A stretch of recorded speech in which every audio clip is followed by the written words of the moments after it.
마이크가 되나? 네. 네. 그 우리 대구 양문에도 여기서 보니까 새롭네. 사람이 세워지는 것도 중요한데 장소가 바뀌는 것도 꽤 중요하구나 생각이 듭니다. 이 책을 보니까 어제 한 내용이 하나님 나라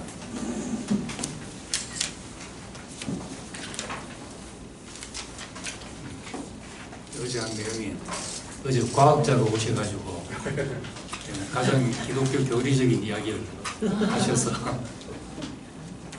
저는 이제 가장 과학적인 이야기를 오늘 좀 해야 되겠네요. 이번 주에 목사님이 이제 창조와 진화 이야기를 하면서 진화나 또 사람이 우연히 만들어졌다는 것이 그건 저주에 가까운 이야기다 이런 이야기까지 하셨는데 그 이야기를 듣고 우리 양문의 반응이 어떤지 내가 좀 피드백을 받고 싶었거든요.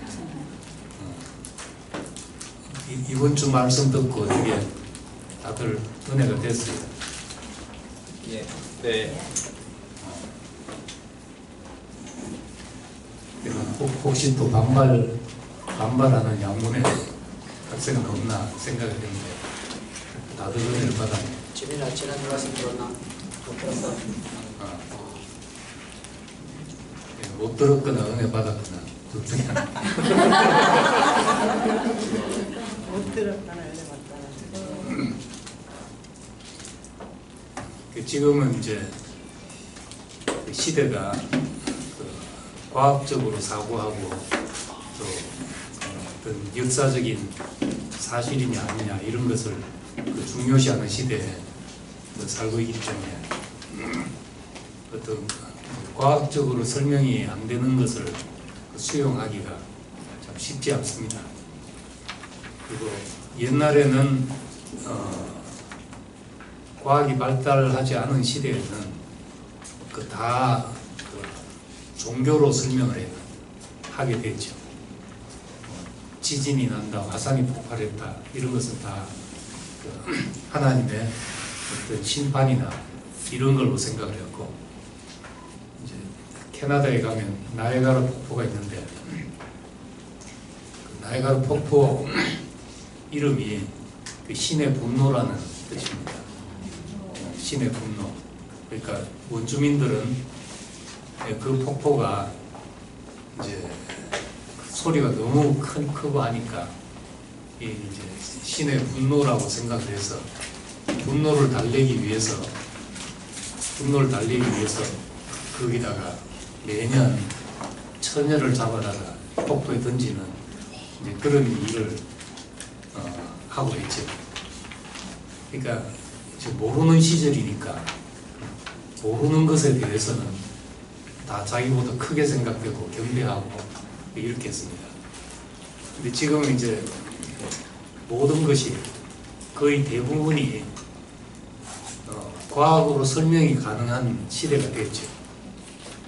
이제 지진이 일어나고 또 화산이 폭발하고 하는 것은 신의 분노가 아니고 지구 속에 있던 그 생성 과정에서 생겼던 마그마가 분출해 생긴 일이고 그것이 이제 꿈틀거리니까 지각이 흔들리는 것이고 이렇게 다 이제 설명이 가능하게 되니까 굳이 이제 하나님을 갖다 붙이지 않아도 되는 시대가 된 겁니다. 지금은 이제 태초에 하나님이 천지를 창조하셨다 이 말보다 태초에 빅뱅이 있었다 이 말을 훨씬 더 많은 사람들이 믿고 있죠. 요한은 태초에 말씀이 있었다 했는데 과학자들은 가장 근원에 뭐가 있었냐, 에너지와 정보가 있었다. 그래서 태초에 말씀이 있었다는 말보다도 태초에 데이터가 있었다 이 말이 더 이제 사람들은 훨씬 더 잘 믿고 받아들이게 되는 겁니다. 사실은 알고 보면 이것도 가설이죠. 과학적으로 말하고 있지만은 사실은 다 가설인 거거든요. 그때 한 가지는 지금 어떤 이제 보수적인 기독교인들은 창조론이 맞냐 진화론이 맞냐 이렇게 생각을 하는데 그건 이제 설정 자체가 잘못된 겁니다. 왜냐하면 성경은 우리에게 과학적인 사실을 알려주기 위해서 쓴 것이 아니고 하나님의 메시지를 전하기 위해서 기록한 것이거든요. 그 언어 자체가 다르고 말하려는 목표 자체가 다른 것입니다. 어느 말이 맞냐? 진화론이 맞으면 성경의 이야기가 틀렸고 성경의 이야기가 맞다 하자면 과학적인 사실들을 다 배격해야 되고 이런 것이 아니라는 거죠. 그런 것이 아니고 성경이 말하려고 하는 것 그리고 과학이 말하려고 하는 것은 전혀 목표가 다른 데 있다는 겁니다. 과학은 이제 사실에 충실하다 보니까 어떤 가치라든지 삶의 의미라든지 목적, 삶의 목적, 가치, 이제 질 이런 것은 이제 과학이 다루지 않습니다.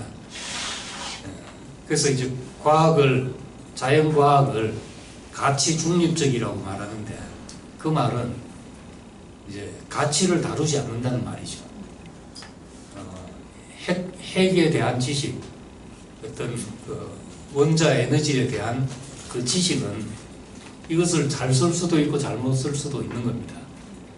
사람을 죽이는 데 쓸 수도 있고 그 사람을 살리는 유용한 에너지로도 쓸 수가 있고 그 원자력으로 암 치료도 하고 또 암을 일으키기도 하고 이렇게 하는 겁니다. 방사선. 그러니까 이제 과학자들은 어떻게 쓰냐를 다루지를 않습니다. 단지 이제 사실만을 밝힐 뿐이죠. 그래서 거기는 어떤 가치나 질이나 의미나 이런 것이 없기 때문에 이제 그것이 장래의 미래에 무엇이 될 것인가 이런 사실을 사람들이 알아서 인간이 어떻게 될 것인가에 대한 책임은 없는 것이죠. 근데 이제 하나님의 말씀은 전혀 다른 이야기를 하고 있는 거죠. 의미, 삶의 의미, 목적, 그리고 인생의 가치가 어디에 있는가 이런 것을 말하려고 하고 있기 때문에 이제 과학이 말하려고 하는 것과 전혀 다르다는 겁니다. 그래서 사람이 이제 태초에 하나님이 천지를 창조하셨다. 우리의 형상과 우리의 모양대로 사람을 만들자 해서 만들었는데 이 사실이 맞냐 이게 사실이냐 아니냐 현대인들은 이제 그렇게만 생각합니다. 사실이냐 아니냐보다도 이 말씀이 받아들여졌을 때 우리 삶에서 무엇이 나오냐 이게 중요한 거죠. 농부는 씨를 뿌릴 때 이 씨가 맞네 안 맞냐를 따진 게 아니라 이 씨에서 무엇이 나올까? 씨를 뿌려서 열매가 뭐가 나오는가? 이제 그걸 보고 이제 씨를 뿌립니다.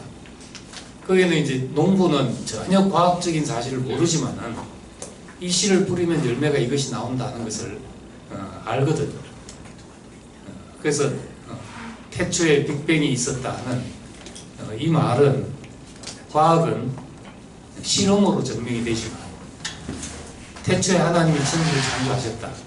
우리의 형상과 우리의 모양대로 사람을 만들자 하는 것은 그 실험이 아니고 우리의 경험으로 증명되는 일인 겁니다. 하나님의 말씀은 우리 체험으로 그것이 확인이 되고 증명이 되는 것이지 이걸 이제 과학적인 실험으로 알 수 있는 것이 전혀 아니라는 것이죠. 이 길이 다르기 때문에 거기서 추수하는 것도 전혀 다른 겁니다. 오늘은 이제 오늘날은 이제 그 과학이 과학교를 믿는 사람도 있고 많은 사람들이 사실상 과학교를 믿고 있는 거죠. 과학교를. 과학이 제시한 가설을 받아들여서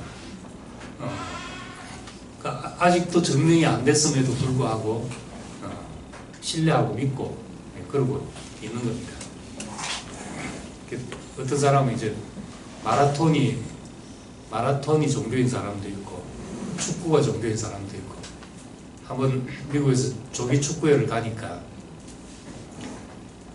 이제 내가 교회에서 왔다 그러니까 한 얘기가 저는 축구가 종교입니다.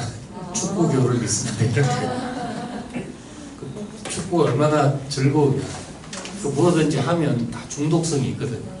중독성이 있고 거기서 오는 행복과 축구가 주는 행복과 건강과 많은 것이 복된 인간관계와 축구장 안에서 그런 것들이 있고 주변에 요즘 마라톤 하는 사람들이 있어서 마라톤 하는 사람 들어보면 마라톤을 간증하느라고 바쁩니다. 마라톤 하면 얼마나 행복해지면 얼마나 몸이 가뿐해지면 하는 이야기를 막 하거든요. 심지어는 무릎에 물이 차는데도 물 뽑고 마라톤을 계속 하더라고요. 뭐든지 하면 이제 그게 마약보다도 더 강력한 호르몬이 몸에서 나와가지고 그 행복을 맛보면 이제 거기서 벗어날 수가 없게 되죠.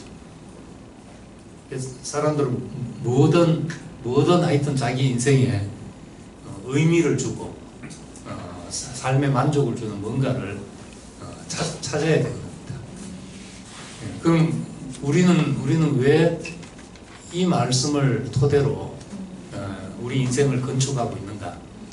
태초에 하나님이 천지를 창조하셨다 하는 말씀의 기초 위에 우리의 형상을 따라 우리의 모양대로 사람을 만들자는 이 말씀을 따라 이것이 우리 인생의 목표가 되고 길이 되고 왜 그렇게 살고 있는가 하는 것이죠.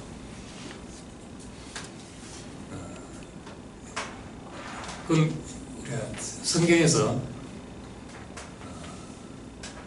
하나님은 우리가 눈으로 볼 수 있도록 이렇게 과학적인 사실로 증명할 수 있는 것이 전혀 아닙니다.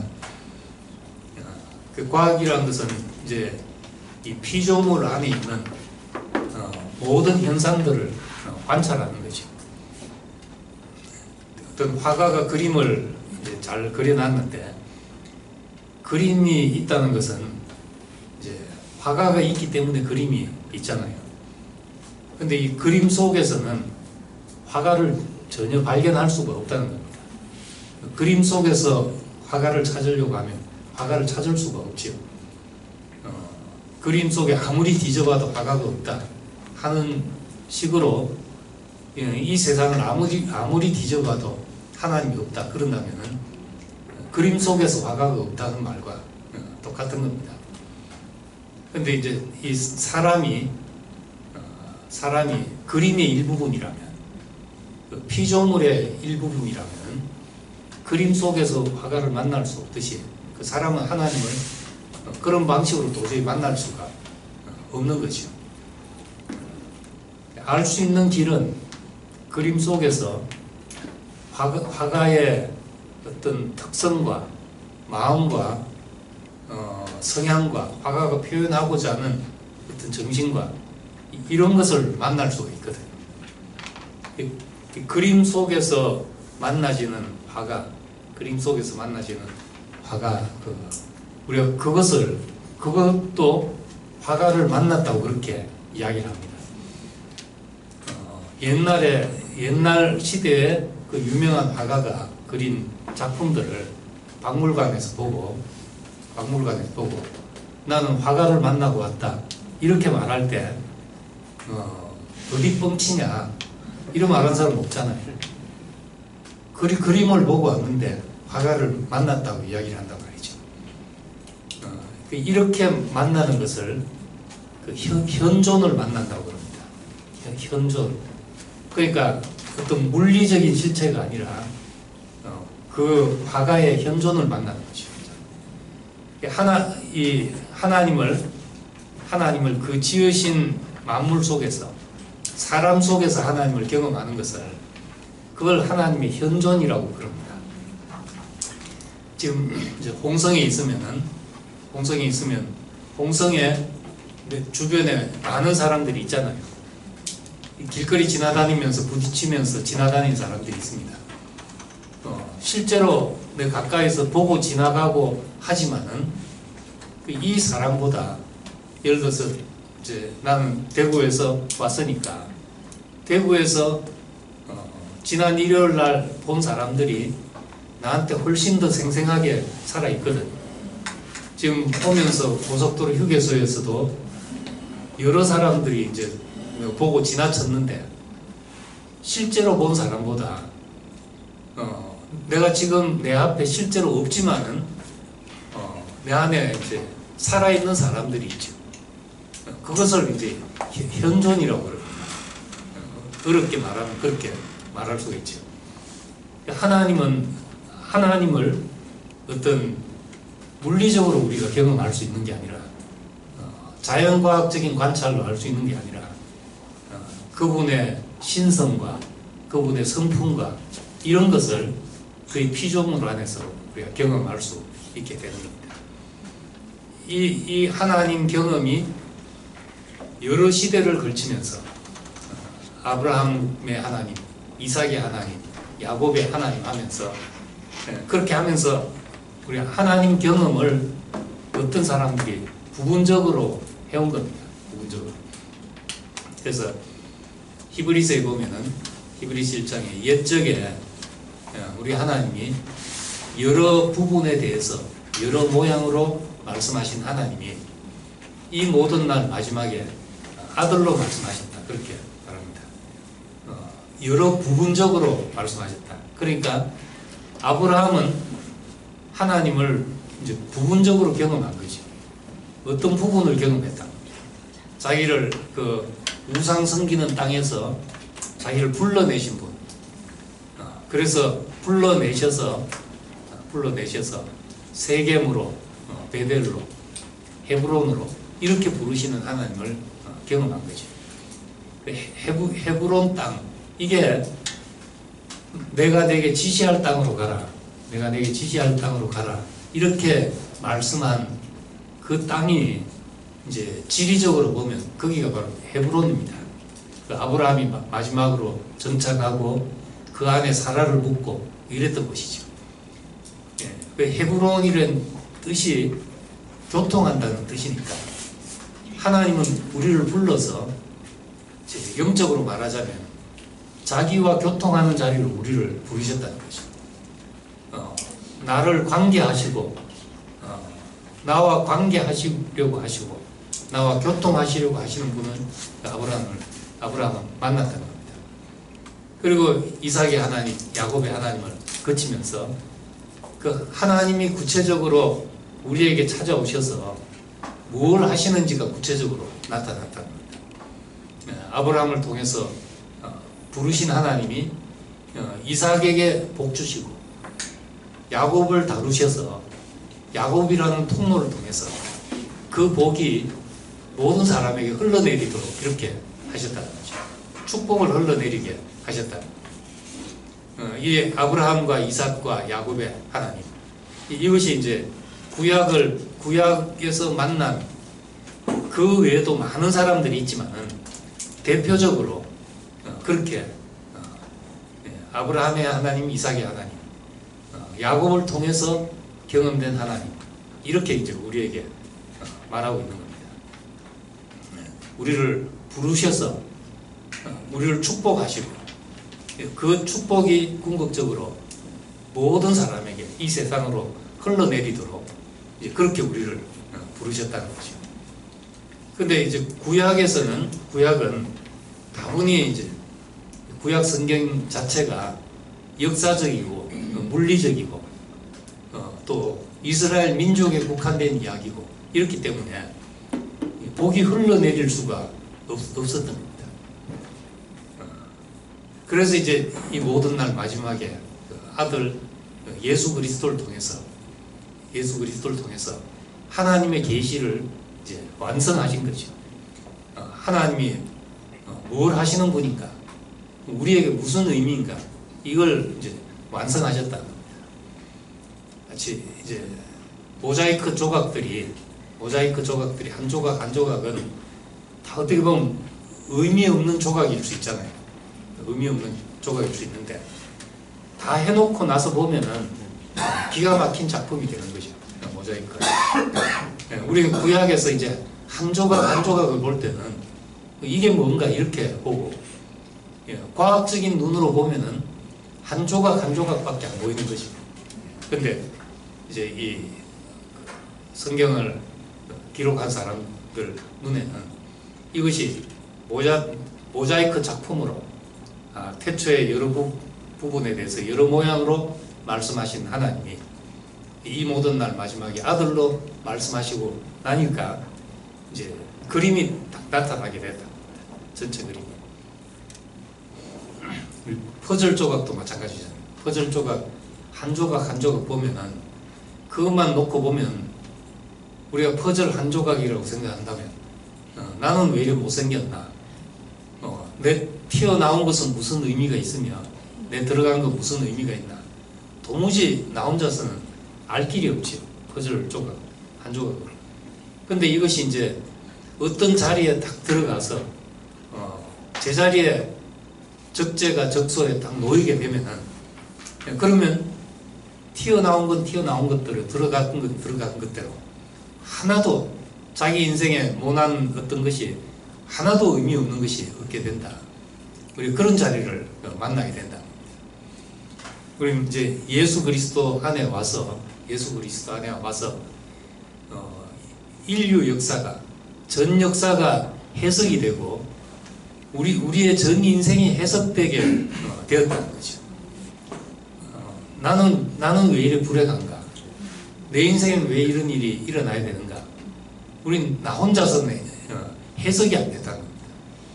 근데 그래 이제 예수 사건을 알고 제자들이 이 예수 사건을 해석하고 보니까 이 세상에서 가장 불행하다고 할 수 있는 일을 가지고, 그걸 가지고 하나님이 그걸 다시 살리셔서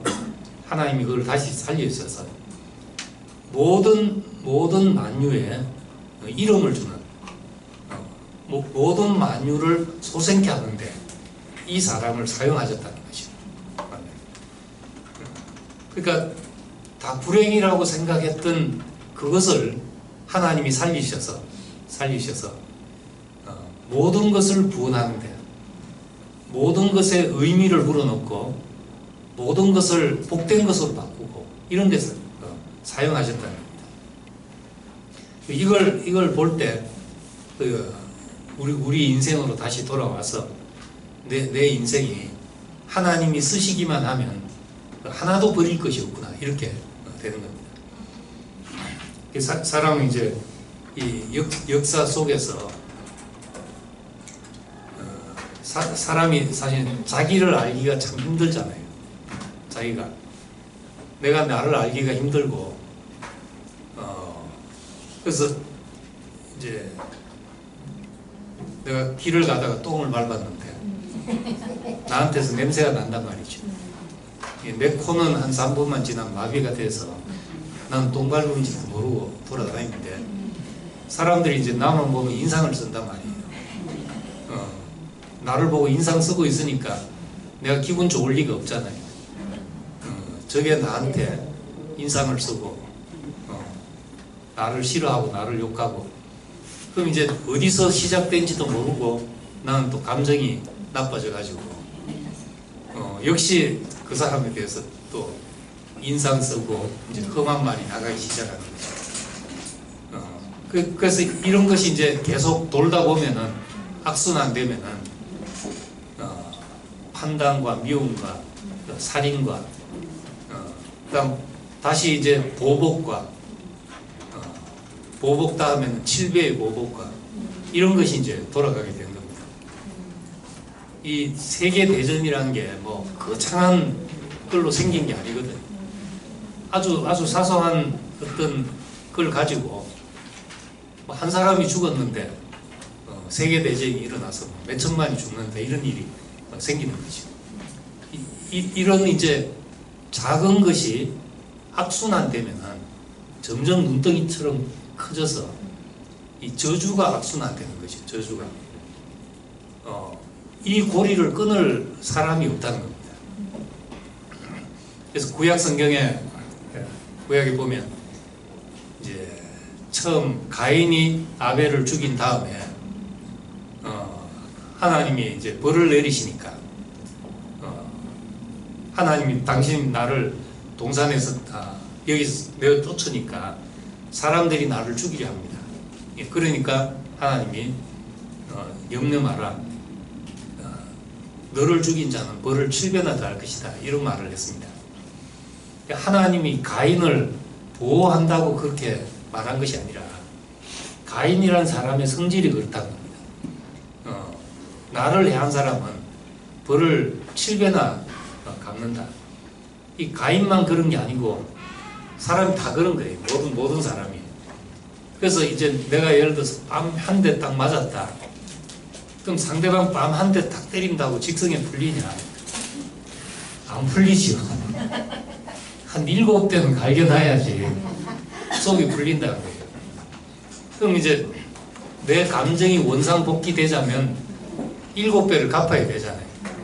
그럼 그게 이제 그 사람한테 가서 다시 이제 7배가 돼야 되는 거죠. 7대 맞은 사람은 자기 한 대 때린 거 생각 안 하고 7대 맞은 생각밖에 없다는 거예요. 그럼 다시 이제 77, 49대를 때려야지 직성이 풀리게 되고, 이렇게 되면 이 세상에 이 저주가 눈덩이처럼 커지게 된다는 겁니다. 그 성경에 이제 간단한 표현이지만은 그런 시대였다는 겁니다. 가인을 벌한 자는 벌이 7배요 했는데 그 다음 세대 넘어가면서 라멕이라는 사람이 나왔는데, 라멕이라는 사람은 어떤 사람이냐? 자기 아내들을 불러놓고 이제 급준을 하고 이런 말을 했다는 겁니다. 아내를 불러놓고 나는 내가 좀 상처받은 걸 인해서 소년이라도 죽여버렸다. 내가 그 당한 것 때문에 어린아이라도 이렇게 했다. 죽였다면서 가인을 벌한 자는 벌이 7배지만 라멕을 벌한 자는 벌이 77배다. 얼마나 무서운 말입니까? 이걸 자기 아내들을 불러놓고 그렇게 이야기를 했다는 거죠. 그 율법이 있기 전에는 이제 그런 시대였습니다.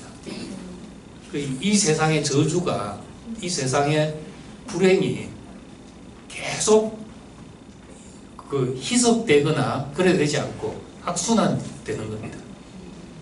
그래서 옛날 중국 영화 보면 전부 그거잖아요. 아버지가 뭐 스승이 억울한 일을 당해서 죽었는데 이제 뭐 역마해가지고 소림사에 들어가서 역마에서 보복하고 나서가지고 그런 스토리가 거의 무협지 스토리잖아요. 무협지 스토리. 그런 걸 보면서 이제 속에 쌓였던 것을 대신이라도 푸는 겁니다. 그래서 율법이 왜 나왔는가 하면 그것을 조금이라도 끊어보기 위해서 율법이 나온 겁니다. 율법에 이에는 이, 눈에는 눈, 이렇게 갚으라, 이렇게 말한 것은 사실은 복수하라는 말이 아니라 그 시대에는 한 번 이제 눈 하나 뽑혔으면 막 얼굴을 다 망가뜨려 놔야지 직성이 풀리는 시대였기 때문에 이제 그렇게 하지 말라는 말이죠. 눈 하나였으면 상대방 눈 하나로 끝내라 이 말인데, 그것도 안 하면 좋지만은 인간 본성이 약하기 때문에 그거 하지 말하면 안 된다는 거죠. 그래서 그 정도만 해라 이렇게 나온 게 율법 시대였던 겁니다. 그래서 유대인들은 이방인들을 율법이 없는 백성하고 무시했던 것은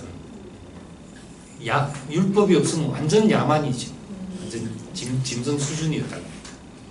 우리 그렇게 갈 것을 이제 율법이라도 있어가지고 인생을 이제 저주가 악순환 돼서 눈덩이처럼 커지는 걸 막고 더 이상 부풀려지지 않도록 그렇게 이제 율법을 주신 거예요. 율법을 주셨는데 이제 그렇지만 이것을 사람들은 그 정신을 모르고 하나님이 율법을 주신 정신을 모르고 이걸 가지고 복수하는 데 쓰고 있다. 지금 이제 이스라엘과 중동이 싸울 때 아랍권이 싸울 때 이 정신으로 싸우는 거죠. 이에는 이, 눈에는 눈.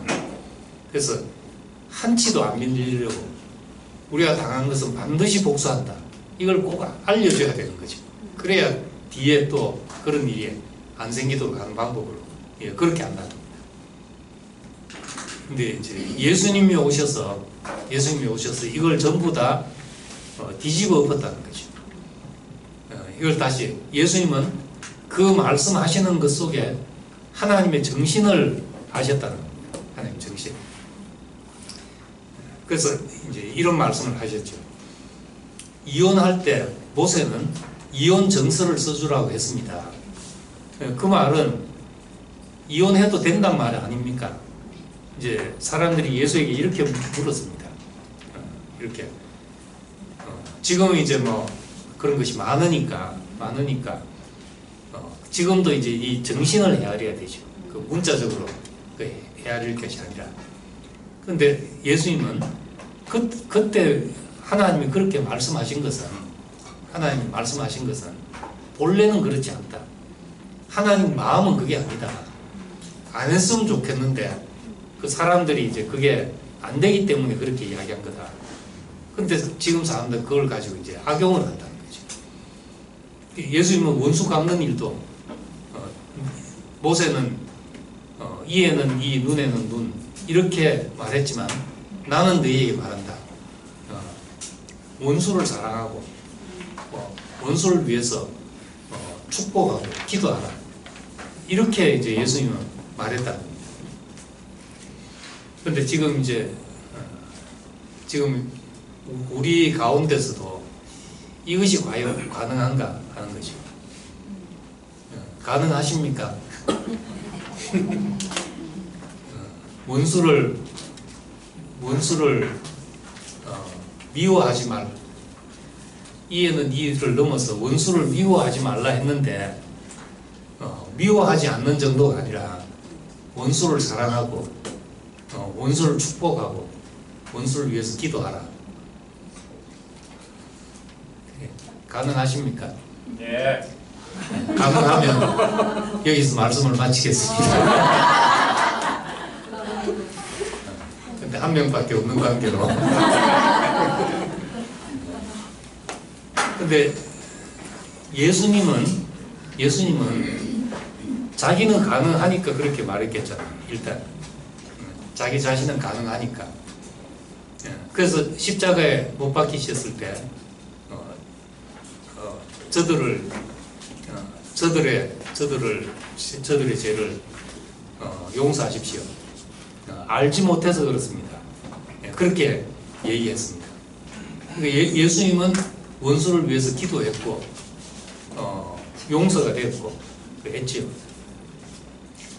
근데 우리는 과연 가능할 것인가 그것이 우리에게도 가능해야 하나님 말씀이 되잖아요.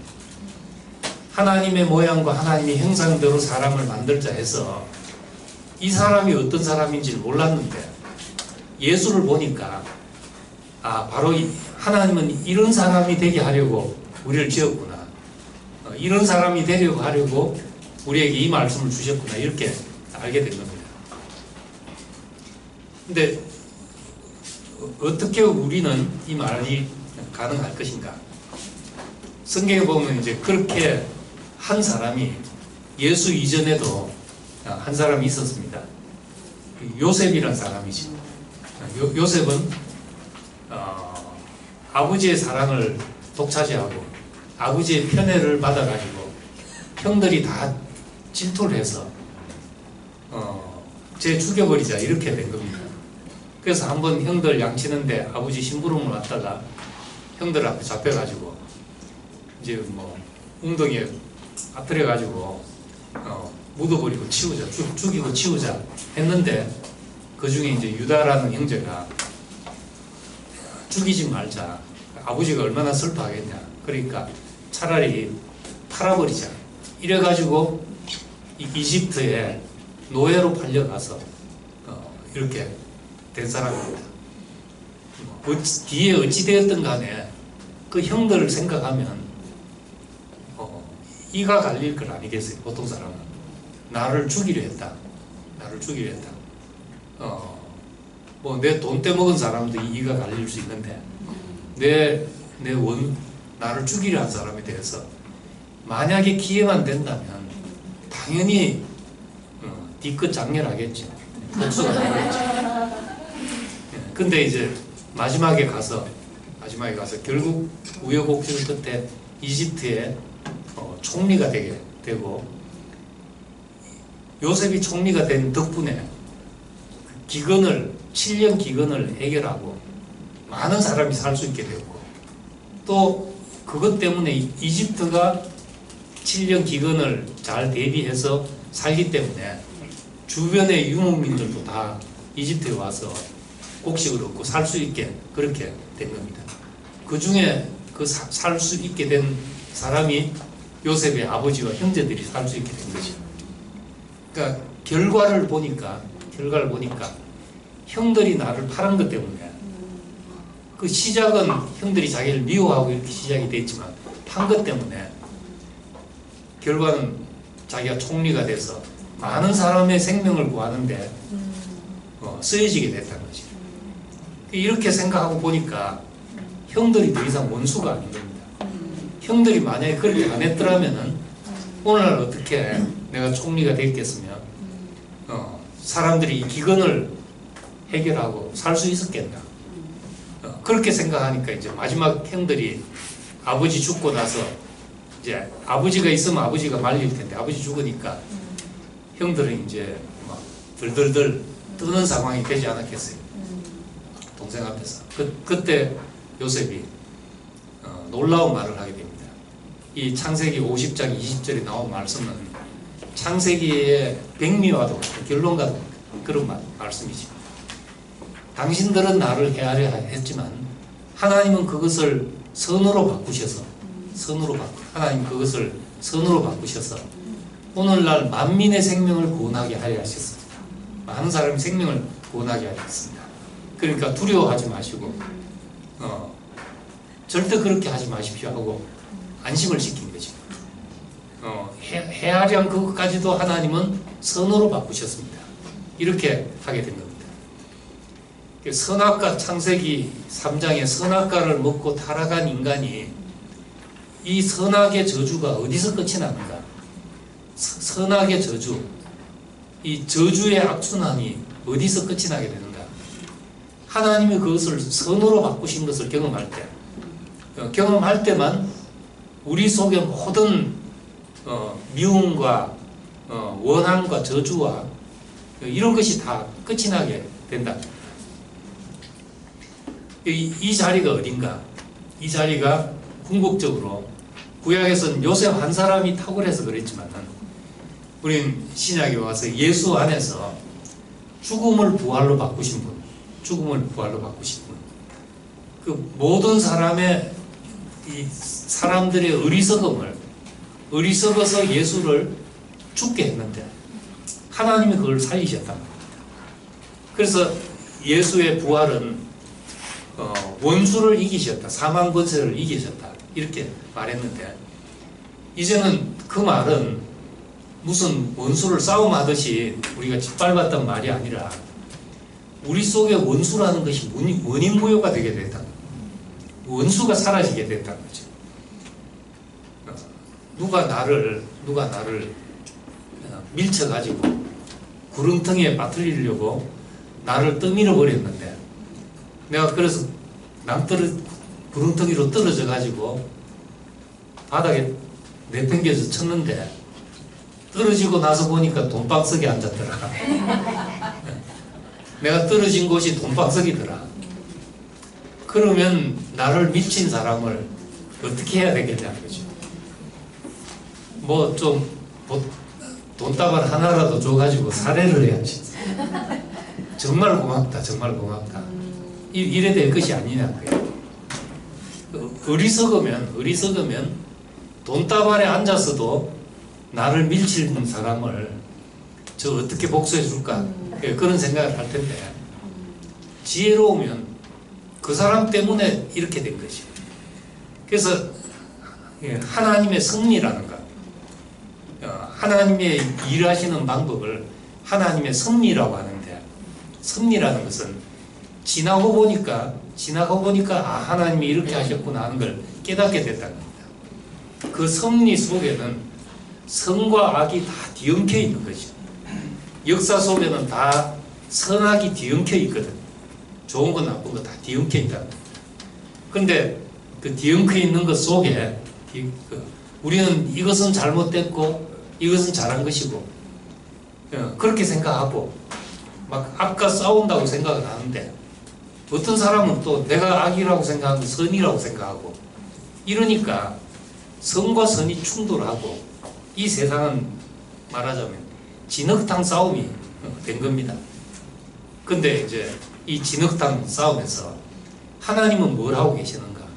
하나님은 악과 싸우는 것이 아니라 그것을 선으로 바꾸셔서 오늘날 만민의 생명을 구원하게 하셨다 하는 것이죠.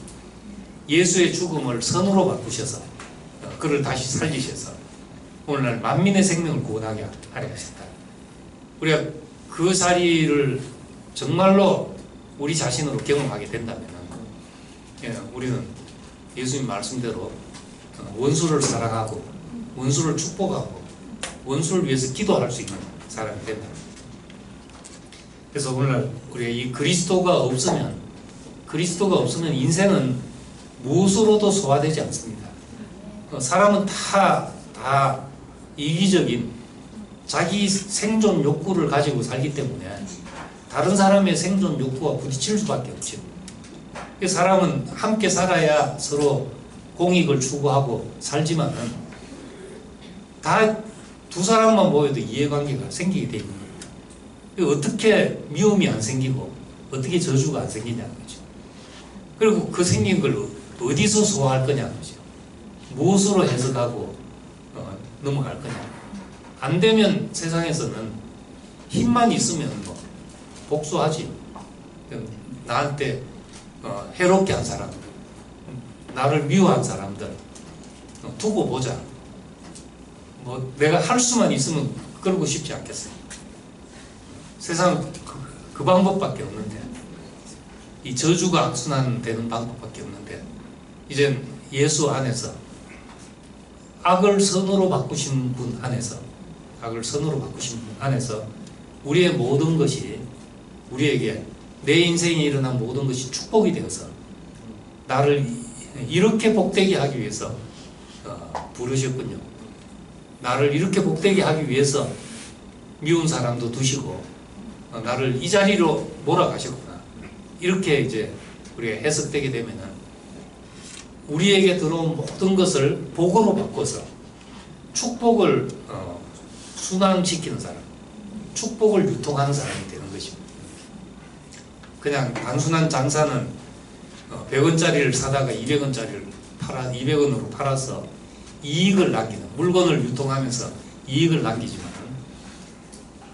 인생은, 하나님 앞에서 인생은 부정을 사들여 가지고 부정을 받아들여서 그것을 축복으로 유통하는 사람이, 이게 하나님이 찾으시는 사람이고 하나님이 필요로 하시는 사람이랍니다. 그래서 우리가 그 자리를 알면 내 인생에 버릴 것이 뭐가 있겠어요? 하나도 버릴 것이 없다. 이렇게 고백하게 되는 겁니다. 저는 이제 참 지나온 걸 보니까 지금 복되니까 하나도 버릴 것이 없어지죠. 제가 대학을 졸업하고 그 선생을 3년 했는데 아주 선생을 3년 했는데 그 상황은 80년도 그때 이제 전두환 대통령이 딱 들어서서 초긴축 재정을 하는 바람에 우리가 거의 이제 저희 아버지가 교회를 짓다가 빚더미에 올라앉아가지고 이제 사채를 끌어다 쓰고 은행 일반 대출 동결하니까 그 당시에 사채는 이자가 30% 연 3, 40% 이랬거든요. 뭐 3부이자 4부이자 하는 것이 다 그런 거지. 그거 쓰기 시작하면 이제 부도나고 파산되는 건 뻔한데 이제 그런 상황에서 내가 돈을 벌지 않으면 안 되는 벌어서 월급을 고스란히 집에다 갖다 바치지 않으면 그래 해도 이자가 감당이 안 되는 그런 상황이었고 또 대학 때 선교단체에서는 군대 늦게 가더라도 이제 그렇게 해서 이제 대학의 선교단체 일을 더 하고 가라고. 그래서 나는 이제 늦게 군대 가는 것도 힘들고 집안 그런 것도 여러 가지 힘든 상황에서 그렇게 됐는데 가서 거기서 한 피곤한 선생님 한 분을 만났는데 만나면 우리 이열래 목사님은 우리 이열래 목사님 피곤한 선생님을 만났죠. 너무 피곤해서 1년간 제 양반하고는 가까이 안 해야 되겠다 생각하고 1년간 피해 다니다가 어느 날 문득 저 사람이 정말 하나님 앞에서는 순전하고 큰 사람일 수 있겠다는 생각이 문득 들면서 테이프를 들어보자 하게 됐고 이 자리까지 오게 됐죠. 난 그때 정말 힘들고 왜 아버지는 일을 벌려서 막 여러 가지 복잡한 상황들이 있었는데 지금 와서 그 일이 없었다면은 내가 이 복된 세계를 만났겠나. 업적과 능력으로 평가되는 세계 속에서 내 건강으로 40을 넘겼겠나.